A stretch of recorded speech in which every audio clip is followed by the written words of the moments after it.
एक औरत, नौजवान औरत होती है, पिछले 3 साल से विधवा का जीवन व्यतीत कर रही थी। दोस्तों, वो दिन रात किसी से फ़ोन पर बात किया करती है।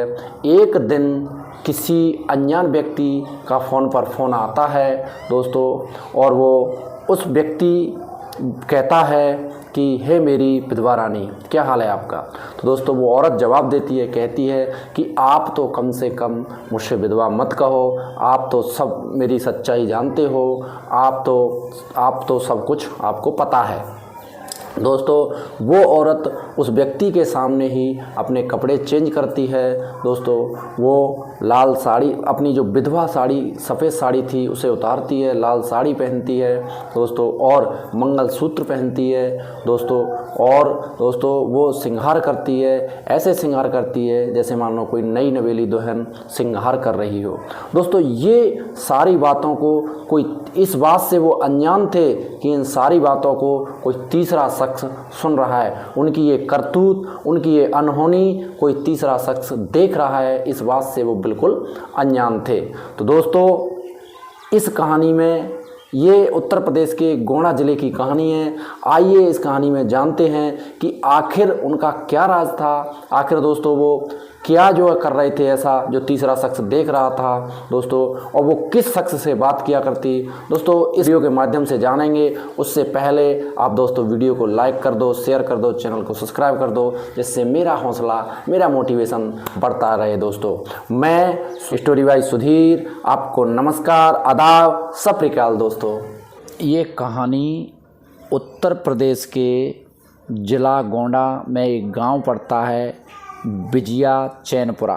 दोस्तों, उस गांव की है दोस्तों गुड़िया नाम की एक लड़की की शादी रामकरण नाम के निवासी बिजिया चैनपुरा के साथ हो जाती है। दोस्तों, कुछ दिन साल खांड दोस्तों ये मौज मस्ती करते हैं। उसके बाद दोस्तों परिवार में गृह कलेश, लड़ाई झगड़े होना शुरू हो जाते हैं।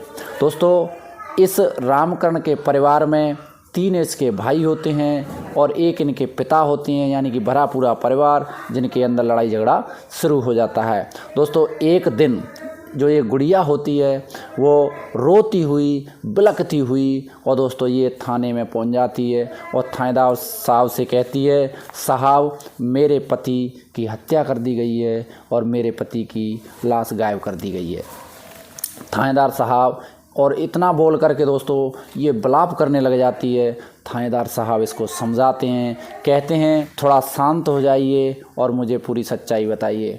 तो दोस्तों ये औरत बोलती है, कहती है कि मेरे देवर व मेरे ससुर की नीयत ख़राब है, जो हमारी जायदाद हड़पना चाहते हैं। एक दिन मेरे पति ने इसका विरोध किया तो मेरे पति को इन्होंने मार दिया, उनका मर्डर कर दिया, हत्या कर दी और उनकी लाश को कहीं छुपा दिया है।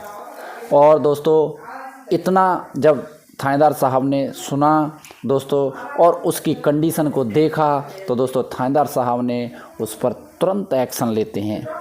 दोस्तों, थानेदार साहब अपने सिपाहियों को लेके और बिजिया जो गांव था, बिजिया चैनपुरा गांव, उसके चारों तरफ घेराबंदी कर लेते हैं।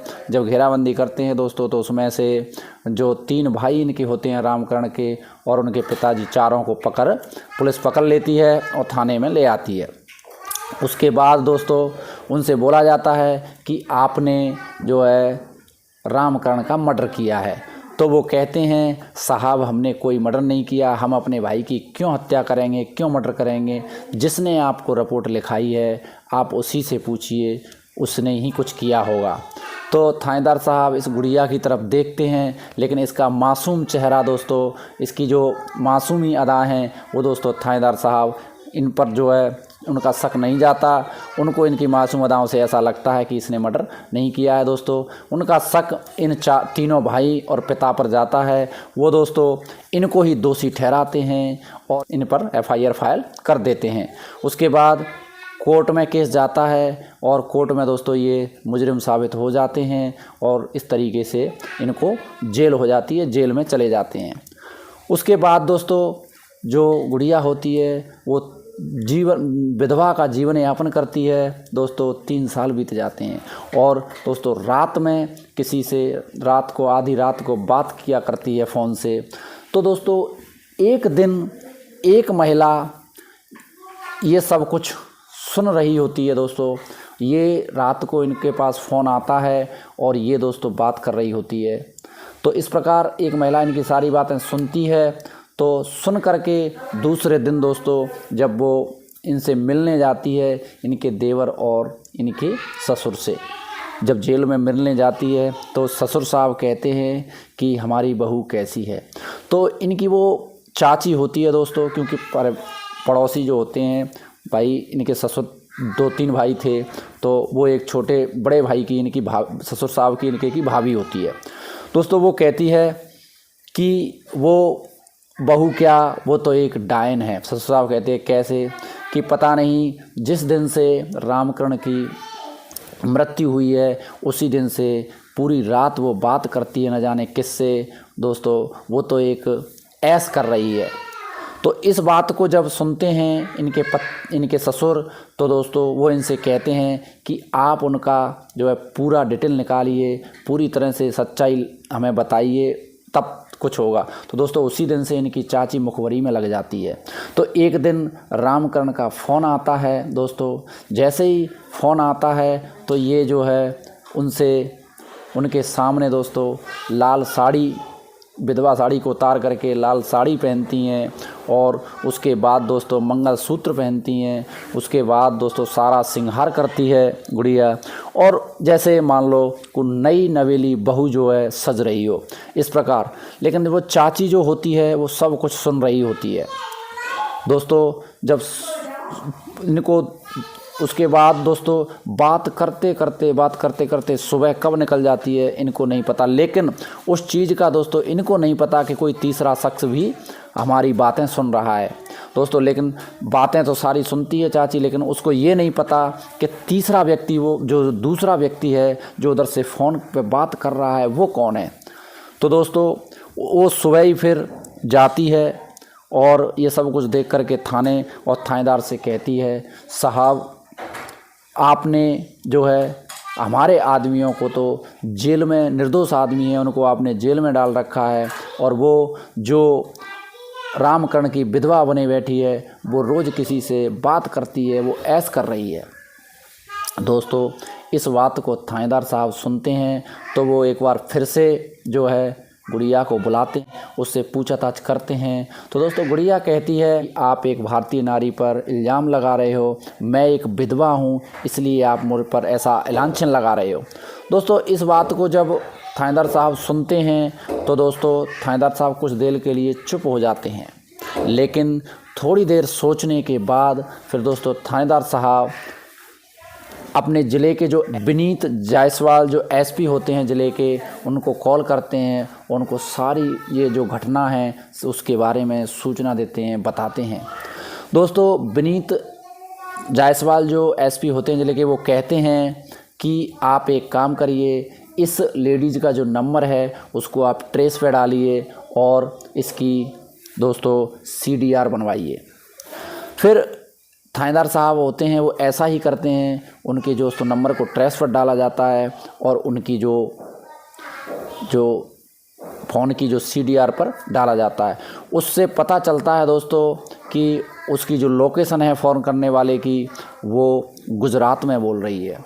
तो फिर दोस्तों ASP और दोस्तों थानेदार साहब दोनों मिलकर के SP एक टीम गठित करते हैं और उस टीम को गुजरात के लिए रवाना करते हैं। जैसे ही दोस्तों ये गुजरात कक्ष में पहुंचते हैं उस ट्रेस करते हुए उस फ़ोन के नंबर को, तो दोस्तों वहां पर जिस शख्स को जाकर के ये देखते हैं, जिस शख्स के जाकर ये मिलते हैं, जब उसका पकड़ते हैं और उसका चेहरा देखते हैं, तो दोस्तों जो पुलिस वाले जो टीम रहती है वो एकदम से दंग रह जाती है दोस्तों, एकदम से चकित रह जाती है। क्योंकि जिस शख्स को पकड़ा था वो शख्स कौन था? रामकरण। वो शख्स दोस्तों रामकरण होता है। फिर उसको पुलिस पकड़ के लाती है। जब पुलिस उसको गांव में पकड़ के लेके आती है तो दोस्तों गांव वाले एकदम से अचंभित हो जाते हैं, एकदम से चौंक जाते हैं कि ये रामकरण तो 3 साल पहले मर चुका है, लेकिन ये तो ज़िंदा है। दोस्तों इस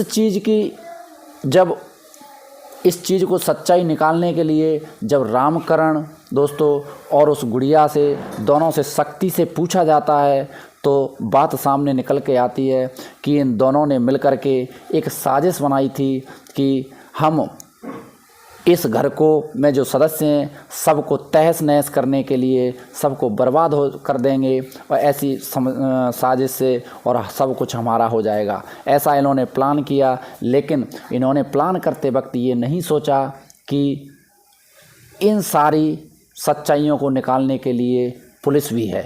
दोस्तों ये इस चीज़ से अनभिज्ञ थे और इन्होंने एक प्लान कर लिया। दोस्तों इस वीडियो को सुनाने का मतलब दोस्तों किसी को दिल दुखाना या फिर किसी को दोस्तों परेशान करना नहीं है, बल्कि आपके सामने एक सच्चाई लाना है, आपको एक सजेस्ट करना है, आपको सावधान करना है।